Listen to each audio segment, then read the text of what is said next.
Hello everyone, this is Anuprati Devnath, a trainee under Lexis & Company for the month of June. So as you have already watched the title below what this video is all gonna be about, so let's get started. So according to section 2 of the Indian Limitation Act, it says that 1963 it says that there are certain words which is very much described in this section for the further learning process or the further easy process of learning of the Limitation Act. So clause A says, what is an applicant? An applicant includes subclause 1, a petitioner, subclause 2, any person from or through whom an applicant derives his right to apply. Subclause 3, any person whose estate is represented by the applicant as executor, administrator, or other representative.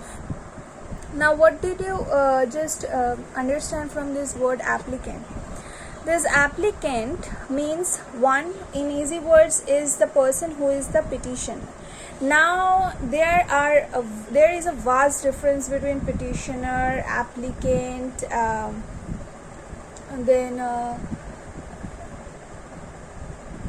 the further process one is plaintiff. So these are the few words that have differences.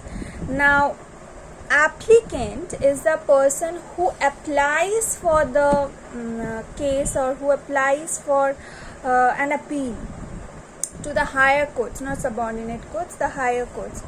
Now he puts on just the application, so any lawyers or any person can apply or do the application process.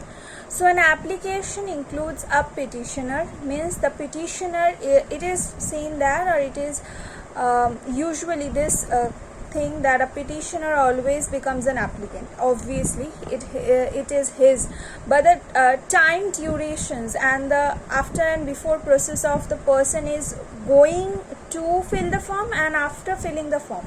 So there's both two words or two verbs have different nouns or different pronouns. Now applicant includes a petitioner, and number 2 is any person from or through whom an applicant derives his right to apply, means he has the right to apply and he is applying for it. That's why applicant. And obviously whose estate is represented by the applicant as an executor, administrator, or other representative. Now clause B says application includes a petition.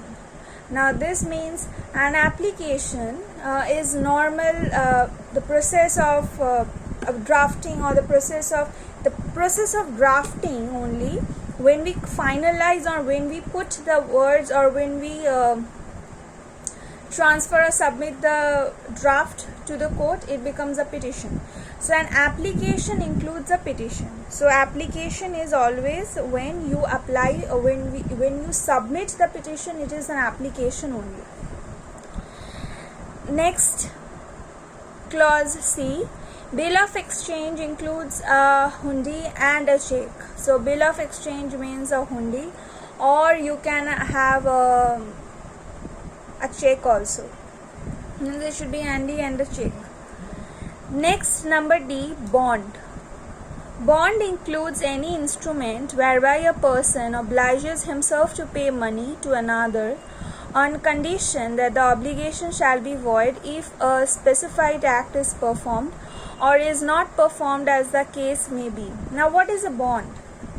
Bond means, as we know, for example, it's a very common phenomenon, or it's a very common example. So to understand what is a bond, when a person dies or when a person moves for an operation in a OT, so what do he do? He just signs in a paper. It is called bond paper. Now bond paper asks for your concerns or asks for your signature, putting their words that they are not liable for your death or for your so and so causes.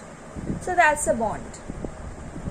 So even before bungee jumping and all that, they use the bond.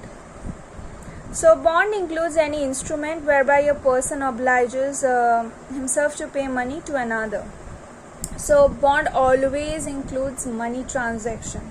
Someone will come up to you and will not sign a bond for you, or you will not sign a bond for him. It's always in the case of money transaction with a life. Next, number E, defendant. Defendant includes subclause 1, any person from or through whom a defendant derives his liability to be sued. Subclause 2, any person whose estate is represented by the defendant as executor, administrator or other representative. Now defendant obviously is the opposite of the plaintiff. Petitioner, or you can say, or plaintiff you can say. So because defendant is the word exactly when against him we have applied for an application or a petition, exactly we will say petition, because defendant is against an applicant. Okay, petitioner, I don't remember. Opposite of applicant is defendant. When you apply for an application, now the opposite party will be called as defendant, because according to them, according to the law, it is their liability to put with such and such cases. Obviously it's their liability, or it can be your liability to show the burden of proof. So defendant usually includes any person against him who will have the burden of liability, or will have the burden of proof. The liability will lie to them, and who can be sued for that. And subclause 2 says any person whose estate is represented by the defendant as an executor, administrator or any other representative. Now clause F says easement includes a right not arising from contract, but which one person is entitled to remove and appropriate for his own profit any part of the soil belonging to another, or anything growing in or attached to or subsisting upon the land of another. Now easement is when any person who is arising according to the contract, or who have lapsed the contract, and even no, it's just that when you buy a plot, obviously after fulfilling the contract, the person entitled to remove by which one person is entitled to remove and appropriate for his own profit any part of the land, means according to him, any person who is giving the easement, any person who is have granted the easement contract, now he have to move, because according to him, whatever he will grow or afterwards whatever he will leave, it's according to his, means by law. Now J is period of limitation, means the period of limitation prescribed for any suit, appeal or application by the schedule, and prescribed period means the period of limitation computed in accordance with the provisions of this act. Now let me tell you the difference between period and period of limitation and prescribed period. It will be easy to understand.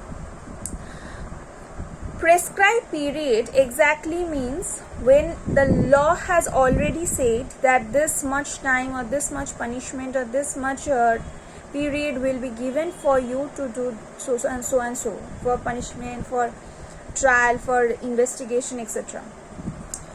And prescribed period means when the judge has already prescribed, it can be less than the what acts exactly the act says, means the number of days can be less than what the act says. So as per the judge, so it can be more, even more.